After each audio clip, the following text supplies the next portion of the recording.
नमस्कार, स्वागत है आपका इंडिया न्यूज हरियाणा में। मैं हूं आपके साथ भारती सिंह। रुक कर लेते हैं फटाफट खबरों का। विश्व स्वास्थ्य संगठन ने लगातार 8 सप्ताह तक कोरोना के स्तर को खतरनाक बताते हुए कहा है कि पिछले एक सप्ताह में दुनिया में 52 लाख से ज्यादा मामले दर्ज किए गए। देश भर में कोरोना महामारी के मामलों में लगातार बढ़ोतरी हो रही है। देश में 24 घंटे में 3,15,000 नए केस आए, वहीं 21 लोगों ने जान भी गंवाई। 1,79,000 से ज्यादा रिकवर। महाराष्ट्र में हालात सबसे ज्यादा खराब। महाराष्ट्र में 24 घंटे में 67,000 केस सामने आए हैं, वहीं 568 लोगों ने जान भी गंवाई है, जबकि 54,000 लोग ठीक हुए। महाराष्ट्र में कोरोना वायरस से मामलों में बेलगाम होने के बीच उद्धव ठाकरे ने पाबंदियां बढ़ा दी है। महाराष्ट्र में आज रात 8 बजे से मिनी लॉकडाउन।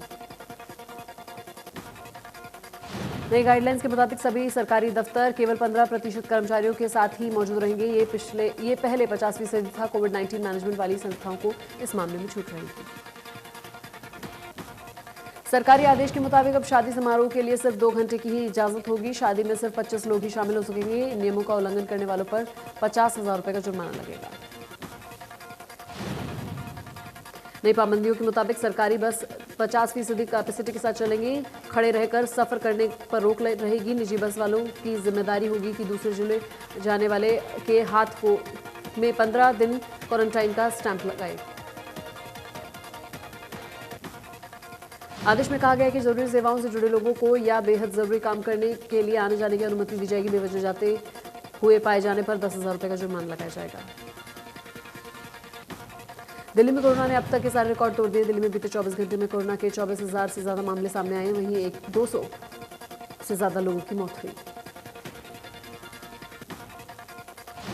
दिल्ली में कांग्रेस के पूर्व वरिष्ठ नेता और पूर्व मंत्री अशोक कुमार वालिया का कोरोना की वजह से निधन हो गया। 72 साल की उम्र में एक ही वालिया ने दिल्ली के अपोलो अस्पताल में दम तोड़ा।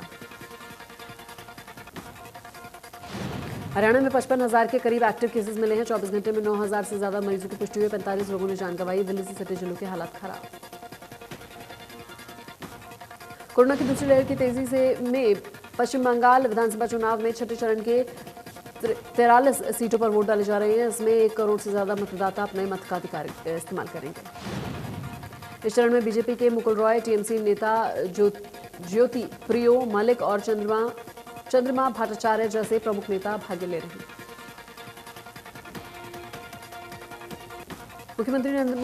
प्रधानमंत्री नरेंद्र मोदी ने दुनिया को पर्यावरण बचाने का संदेश दिया है। पीएम मोदी ने यह संदेश उस वर्चुअल शिखर सम्मेलन में के पहले दिन अपने संबोधन में देंगे, जिसकी मेजबानी जलवायु संकट पर चर्चा के लिए अमेरिकी राष्ट्रपति जो बाइडेन कर रहे हैं। शुक्रवार को खत्म होने वाले 2 दिवसीय सम्मेलन में बाइडेन ने विश्व के 40 शीर्ष नेताओं को आमंत्रित किया है, जिसमें प्रधानमंत्री नरेंद्र मोदी, रूस के राष्ट्रपति व्लादिमीर पुतिन और चीनी राष्ट्रपति शी जिनपिंग शामिल हैं। चंडीगढ़ में हरियाणा कैबिनेट की अहम बैठक होगी। आज सुबह 11 बजे हरियाणा सचिवालय में यह बैठक होगी, जिसमें अहम मुद्दों पर चर्चा की जाएगी। कोविशील्ड वैक्सीन बनाने वाली कंपनी ने राज्य सरकार और प्राइवेट अस्पतालों के लिए वैक्सीन की कीमत बढ़ा दी है। प्राइवेट अस्पतालों को 600 रुपये प्रति डोज और राज्य सरकार को 400 रुपये प्रति डोज के हिसाब से वैक्सीन दी जाएगी। भारत सरकार ने हाल ही में वैक्सीनेशन के नए चरण का ऐलान किया है। इस चरण में राज्य सरकार और प्राइवेट अस्पताल सीधे वैक्सीनेशन निर्माताओं से वैक्सीन खरीद पाएंगे। अब तक केंद्र सरकार ने वैक्सीन खरीद रही है। केंद्र सरकार के मुताबिक अभी भी 50% वैक्सीन केंद्र सरकार को मिलेगी, जबकि बाकी 50% राज्य सरकार सीधे वैक्सीनेशन निर्माताओं से ले पाएंगे। साथ ही प्राइवेट सेक्टर भी ऐसा कर सकेंगे। कोरोना संकट के बीच दिल्ली के मैक्स अस्पताल ने आरोप लगाया है कि उसे उनके यहां आने वाले ऑक्सीजन टैंकर को एम्स भेजा दिया गया है, जिससे चलते मरीजों की जान को खतरा पड़ रहा है। मैक्स अस्पताल की याचिका पर दिल्ली हाईकोर्ट ने ऑक्सीजन के मसले पर सुनवाई करते हुए केंद्र सरकार से औद्योगिक उद्योगों के लिए वैक्सीन की आपूर्ति तुरंत रोकने के लिए कहा है। हाईकोर्ट के केंद्र सरकार को फटकार लगाते हुए कहा है कि आपको डिमांड और सप्लाई का कोई अंदाजा क्यों नहीं है। केंद्र ऑक्सीजन जल्द से जल्द अस्पतालों में भेजने के लिए रोड पर डेडिकेटेड कॉरिडोर बनाए। दिल्ली हाईकोर्ट ने केंद्र के रवैये को लचर मानते हुए कहा है कि अगर संभव हो तो ऑक्सीजन को एयरलिफ्ट किया जाए। कोर्ट ने कहा कि लोगों को मरने के लिए यूं ही नहीं छोड़ा जा सकता। ये एक बहुत गंभीर मुद्दा है। अंबाला पुलिस ने नाइट कर्फ्यू के दौरान 4 लोगों को रेमडेसिविर इंजेक्शन के साथ गिरफ्तार किया है। पुलिस ने इनसे 24 इंजेक्शन बरामद किए हैं। ये इंजेक्शन लेकर दिल्ली जा रहे थे। इंजेक्शन के साथ पकड़े गए 2 अंबाला और दूध दिल्ली के रहने वाले हैं। शुरुआती पूछताछ में उन्होंने बताया कि दिल्ली के गोयल नर्सिंग होम में गोपाल नाम के एक कोरोना मरीज एडमिट है। स्वास्थ्य मंत्री अनिल विज ने बताया कि हमारे हरियाणा में रेमडेसिविर दवा सप्लाई के 2 डिपो हैं। उन दोनों डिपो पर ड्रग डिपार्टमेंट के अधिकारी तैनात हो चुके हैं ताकि वहां पर केमिस्ट तक दवाएं पहुंचाई जा सकें। गोहाना में पिछले 20 दिनों में 300 से ज्यादा कोरोना पॉजिटिव पाए जा चुके हैं। गोहाना नागरिक अस्पताल का आधा दर्जन स्टाफ भी कोरोना चपेट में आ गया। गोहाना के बढ़ते कोरोना के मामलों को के चलते गोहाना के नागरिक अस्पताल में छुट्टी के दिन भी रैपिड टेस्ट और आरटीपीसीआर टेस्ट की जा रही है। फरीदाबाद में कोरोना से होने वाली मौत का आंकड़ा बढ़ रहा है। हालत यह है कि शमशान घाट में डेड बॉडी जलाने की जगह तक नहीं मिल रही है। मजबूरन शमशान घाट की पार्किंग में मृतकों के अंतिम संस्कार करना पड़ रहा है। फरीदाबाद के सैनिक कॉलोनी के पास बने शमशान घाट में रोड के अंदर अंत्योष्टि के लिए बनाई गई जगह कम पड़ रही है।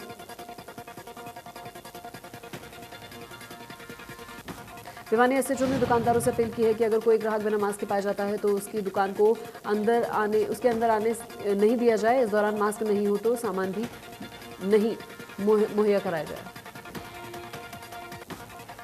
फरीदाबाद में कोरोना को लेकर तमाम विभाग अपनी जिम्मेदारियों को लेकर सजग हैं। इसको लेकर मंडल आयुक्त संजय जू ने तमाम विभागों के अधिकारियों के साथ बैठक की। मंडल आयुक्त ने कहा है कि प्रदेश सरकार के मार्गदर्शन में जिले के सभी विभाग अपनी से जुड़ी तैयारियों के प्रति पूर्ण गंभीरता बरतें। आमजन की सुविधाओं को ध्यान में रखते हुए दायित्वों का निर्वहन ईमानदारी से करें। रोहतक जिले में पुलिस ने कोरोना संक्रमण को रोकने के लिए सख्ती बढ़ा दी है। अब किसी भी कीमत पर बिना मास्क लगाए घर से बाहर निकलने वाले लोगों को बख्शा नहीं जाएगा। रोहतक डीएसपी सज्जन कुमार के मुताबिक सभी थाना प्रभारी को आदेश दिए गए हैं कि बिना मास्क वाले लोगों के चालान काटे जाए। सबसे ज्यादा सख्ती पब्लिक प्लेस पर की जाए। स्वास्थ्य मंत्री अनिल विज ने कहा है कि हरियाणा पर दिल्ली सरकार को ऑक्सीजन देने का दबाव है, लेकिन वो पहले हरियाणा की डिमांड पूरी करेगा। फरीदाबाद से जा रहे टैंकर को दिल्ली में लूटा गया।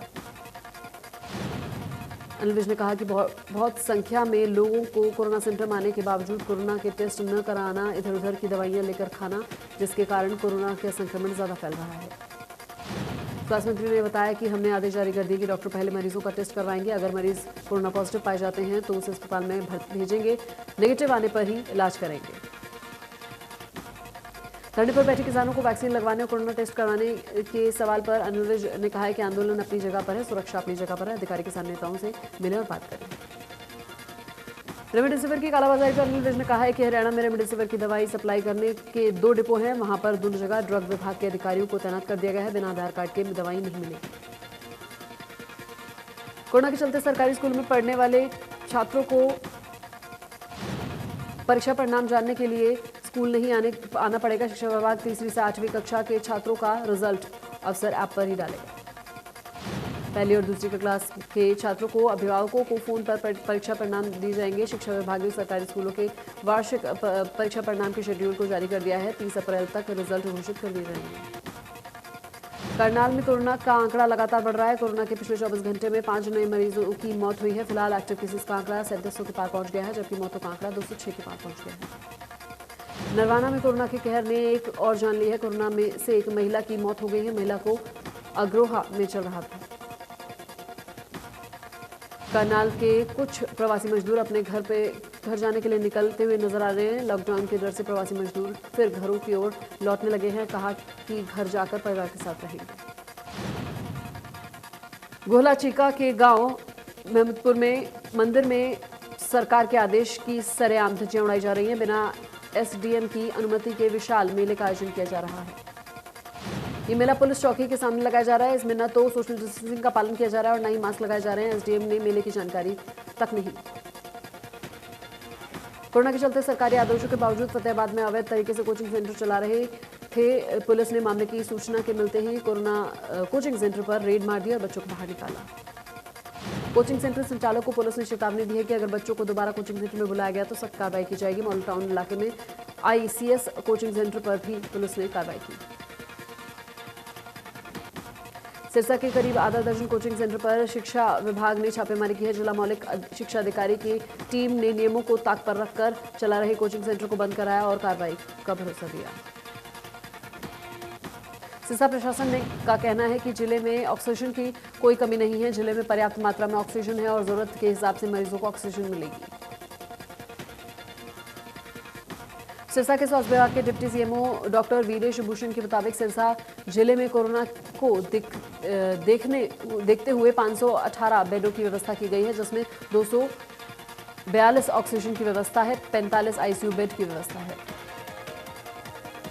डिप्टी सीएमओ ने कहा है कि लोगों को रेमडेसिविर के लिए भागदौड़ शुरू हो गई है। उन्होंने अपील की है कि इस तरह की भागदौड़ न मचाएं। कोरोना के मरीज को जरूरत के हिसाब से ट्रीटमेंट किया जाएगा।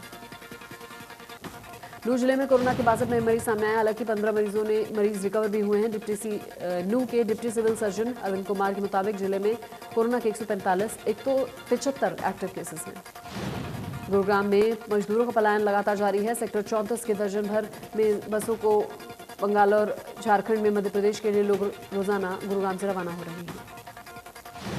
लोगों को डर सता रहा है कि दिल्ली में जो लॉकडाउन 6 दिन का लगा है, उसके बाद कहीं पूरे देश में लॉकडाउन न लग जाए। इस तरह से साल 2020 में लॉकडाउन लगाया। इस दौरान लोग पैदल चलकर ही अपने घर पहुंच रहे थे। कोरोना महामारी के बीच फलों की कीमत में उछाल देखने को मिला है। कीवी, मौसमी, सेब और नारियल की मांग बढ़ने से दोगुने दाम हो चुके हैं। दुकानदारों का कहना है कि कोरोना होने पर डॉक्टर्स भी ज्यादातर मरीजों को फल खाने के लिए कह रहे हैं और मौसमी की जूस को पीने के लिए कहा जा रहा है। इसी के चलते कीमतों में भारी उछाल देखने को मिला। कैथल में बीजेपी ने जिला स्तर पर कोविड हेल्प डेस्क शुरू किया है। सांसद नैब सैनी ने हेल्प डेस्क की शुरुआत की और हेल्पलाइन नंबर जारी किया। कोई भी संक्रमित शख्स कॉल करके सुविधा ले सकता है। इस दौरान सांसद नैब सैनी ने किसानों से कहा है कि सरकार बातचीत के लिए 24 घंटे तैयार है, लेकिन किसान हठ धर्मता छोड़ें और आकर बताएं क्या रिमूव करना है। मैम विधायक बलराज कुंडू ने अनाज मंडी में हालातों और फसल खरीद से जुड़ी तैयारियों का जायजा लिया। किसानों ने विधायक कुंडू से कहा है कि फसल उठान बहुत धीमी हो रहा है, जिसको लेकर कुंडू ने डिप्टी सीएम कृषि मंत्री से बात की। बलराज कुंडू ने डिप्टी सीएम और कृषि मंत्री के सामने मामले को रखते हुए कहा है कि मौसम खराब है, किसानों का गेहूं खुले में पड़ा है, सरकार को जल्द किसान की फसल को उठान करना चाहिए। सोनीपत 3 कृषि कानूनों को लेकर धरने पर बैठे तीनों किसान नेताओं ने प्रेस कॉन्फ्रेंस की। कोरोना टेस्ट को लेकर किसान नेताओं ने कहा है कि जो लोग गाँव में जा रहे हैं वहां टेस्ट हो रहा है, बॉर्डर पर टेस्ट की जरूरत नहीं। राकेश टिकैत ने दिल्ली में ऑक्सीजन सप्लाई को लेकर कंपनियों के आरोप पर जवाब दिया है। उन्होंने कहा है कि किसानों ने किसी तरह की सप्लाई को नहीं रोका है। कंपनियों के बयान साजिश के तहत दिलाए जा रहे हैं। किसान नेता ने कहा प्रशासन और सरकार गलतफहमी निकाल दे, वो किसान आंदोलन को शाहीन बाग न समझे। वहीं गुरनाम चड्डूनी ने कहा है कि सरकार किसान आंदोलन में सेवा करने वालों को तंग न करे। कृषि कानूनों के खिलाफ दिल्ली बॉर्डर पर प्रदर्शन कर रहे किसानों ने कोरोना जांच और वैक्सीनेशन कराने से साफ इनकार कर दिया है। सरकार ने प्रशासन को आदेश दिए थे। सरकार ने आदेशों को लेकर भारतीय किसान यूनियन उग्राह के नेता ने कहा है कि वो किसान भी किसी भी सूरत में कोरोना की जांच नहीं करवाएंगे, न ही वैक्सीन लगवाएंगे। सरकार किसानों की चिंता न करे, जिस किसान बूटी से ठीक हो जाएंगे। किसान नेताओं ने कहा है कि सरकार को चिंता करनी है तो कृषि कानून रद्द करे, तभी माना जाएगा कि सरकार किसानों की सच्ची हितैषी है। किसान नेताओं ने मोर्चे पर फिर किसानों के तादाद बढ़ने का दावा किया। नेता अवैध चौटाला ने कहा है कि 23 अप्रैल को इनेलो पदाधिकारी और कार्यकर्ता अपने जिले की मंडियों में आकर गेहूं खरीद के बारे में किसान से संपर्क करें, साथ ही मंडियों में सुविधा का जायजा भी लिया जाए। अवैध चौटाला ने कहा है कि मंडी में किसानों से ठेकेदार एक कट्टे की तुलाई में 5 रुपए वसूल रहे हैं। वही शिकायत मिल रही है कि कट्टे में 50 किलो की जगह 51 किलो गेहूं भरा जा रहा है। इनेलो नेता ने कहा कि प्रदेश की गठबंधन सरकार किसानों को 72 घंटे में गेहूं की फसल का भुगतान करने के दावे कर रही थी, जो फेल हो गए हैं। अभय ने कहा कि कई नेताओं को फसल बिकने के 1 हफ्ते बाद भी भुगतान नहीं हुआ। टोहाना में गोदाम में यूपी से सस्ती गेहूं लाने के मामले में कार्रवाई करते हुए मार्केट कमेटी ने फर्म से हजारों रुपए की मार्केट फीस और जुर्माना वसूला। कमेटी ने आड़तियों को चेतावनी देते हुए कहा है कि गलत तरीके से काम करने वालों को बर्दाश्त नहीं किया जाएगा। ऐसे लोगों के खिलाफ सख्त एक्शन लिया जाएगा। पंचकुला में विधानसभा अध्यक्ष ज्ञानचंद गुप्ता ने सेक्टर 8-17 की डिवाइडिंग रोड से शहर के आर्ट, पेंटिंग और बाकी सौंदर्यीकरण के कार्यों का शुभारंभ किया। इस दौरान बीजेपी कार्यकर्ता और पदाधिकारी मौजूद रहे। खेल मंत्री संदीप सिंह ने पेहोवा में श्री रामलला भवन का उद्घाटन किया। नगर पालिका के ओर से ये रामलीला भवन बनाया गया है। इस दौरान संदीप सिंह ने कहा कि लोगों की मूलभूत सुविधा पूरी करना उनका लक्ष्य है। खेल मंत्री संदीप सिंह ने कहा है कि निजी कोष से श्री सरस्वती राम नाटक क्लब को 5 लाख रुपए की अनुदान की घोषणा की है। उन्होंने कहा कि भगवान श्री राम हम सबके आदर्श हैं, हमें जिंदगी जीने की सीख मिलती है। फरीदाबाद के सेक्टर 24 की एक निजी कंपनी में एक शख्स को बंधक बनाकर पिटाई का मामला सामने आया है। कंपनी के ही दूसरे कर्मचारी पर शख्स को पिटाई करने का आरोप लगा है। बंधक के परिजनों ने साफ तौर पर निजी कंपनी के कर्मचारियों पर मारपीट का आरोप लगाया है। वहीं पुलिस को भी कोई भी मामले की शिकायत नहीं मिली है। शिकायत मिलने के बाद पुलिस ने कार्रवाई का भरोसा दिया है। कुरुक्षेत्र के गांव शरीफगढ़ के पास टाले में आग लग गई। हालांकि ट्रॉले का ड्राइवर बाल बच गया। हादसे के बाद ट्रैफिक जाम हो गया, जिससे पुलिस ने मौके पर पहुंचकर शुरू किया।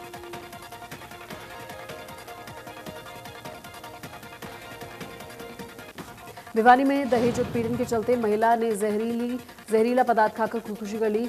महिला के परिजनों के मामले में ससुराल पक्ष के 4 लोगों के ऊपर आरोप है। भवानीखेड़ा बस स्टैंड परिसर में 6 सीसीटीवी कैमरे 2-3 महीने से खराब हैं। बस स्टैंड कर्मचारियों भी इसकी शिकायत कर चुके हैं, लेकिन आज तक कोई कार्रवाई नहीं हुई। मंगलवार को बस स्टैंड परिसर में 5 साल के मासूम का एक महिला ने अपहरण कर लिया था। सीसीटीवी कैमरे खराब होने के चलते अब तक किडनैप महिला का पता नहीं चला पाया है।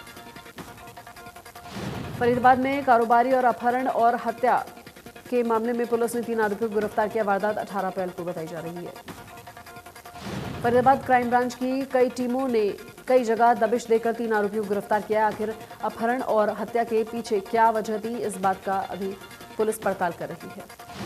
Panchkula state crime branch anti human trafficking की टीम ने एक मानसिक दिव्यांग बच्चे को उस परिवार से मिलवाया। बच्चा मुबारकपुर पंजाब से लापता हुआ था।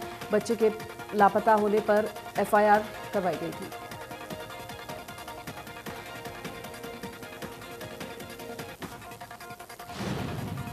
कैथल में medical termination of pregnancy kit की ऑनलाइन डिलीवरी का पर्दाफाश हुआ है। डिस्ट्रिक्ट PNDT नोडल ऑफिसर ने ग्राहक बनकर अमेजॉन साइट से ऑनलाइन मंगवाई, जो MTP किट है। डिस्ट्रिक्ट ड्रग कंट्रोल ऑफिसर ने MTP किट की ऑनलाइन सप्लाई करने पर इसे तैयार करने वाली कंपनी, इसको बेचने वाली फर्म, डिलीवरी देने वाली अमेजॉन डेटा इन समेत 4 के खिलाफ डिस्ट्रिक्ट कोर्ट में केस दायर किया है। रेवाड़ी जिले के रोडाई थाना क्षेत्र में एक महिला ने अपने देवर पर छेड़छाड़ का आरोप लगाया है। मामले में पुलिस ने शिकायत दर्ज कर जांच शुरू कर दी। पुलिस के मुताबिक महिला ने बताया कि पहले भी उसका देवर कई बार गंदी हरकतें कर चुका है, लेकिन समाज और बड़े बुजुर्गों ने उसे समझा दिया, लेकिन आरोपी देवर अपनी हरकतों से बाज नहीं आ रहा। पंजाब की तरफ से दिल्ली की ओर जा रहे SYL नहर में महिला का शव बहकर आया। गांव सौकड़ा के लोगों ने नहर में शव को देखा और पुलिस को मामले की सूचना दी। महिला की उम्र करीब 40 साल बताई जा रही है। पुलिस ने शव को पोस्टमार्टम के लिए मोर्चरी में रखवा दिया है। वहीं महिला की शिनाख्त की जा रही है। पुलिस के मुताबिक महिला का रंग गोरा है और लाल रंग का सूट पहना हुआ है। यमुनानगर केशवपुर में पाइन प्लाई बोर्ड का काम करने वाले एक शख्स छोटे लाल की हत्या का मामला सामने आया है। फैक्ट्री में काम करने वाले साथी कर्मचारी पर डंडे से वार कर हत्या करने का आरोप है। झज्जर रेवाड़ी नेशनल हाईवे पर ट्रक की चपेट में आने से बाइक सवार की मौत हो गई। भिवानी पहुंचकर ओलंपिक क्वालिफाई करने वाली रेसलर सोनम मलिक का शहर वासियों ने मिठाई खिलाकर स्वागत किया और अच्छे भविष्य की कामना की। सोनम मलिक ने कहा कि उन्होंने 65 किलो वर्ग में क्वालिफाई किया है। ओलंपिक क्वालिफाई करने के लिए वो दिन रात मेहनत कर रही हैं। यमुनानगर की बेटी अब पोलैंड में होने वाली इंटरनेशनल पावर लिफ्टिंग प्रतियोगिता में हिस्सा लेंगी। नेशनल में ब्रॉन्ज मेडल जीतने के बाद पोलैंड में अंतर्राष्ट्रीय स्तर पर लेने जा रही है।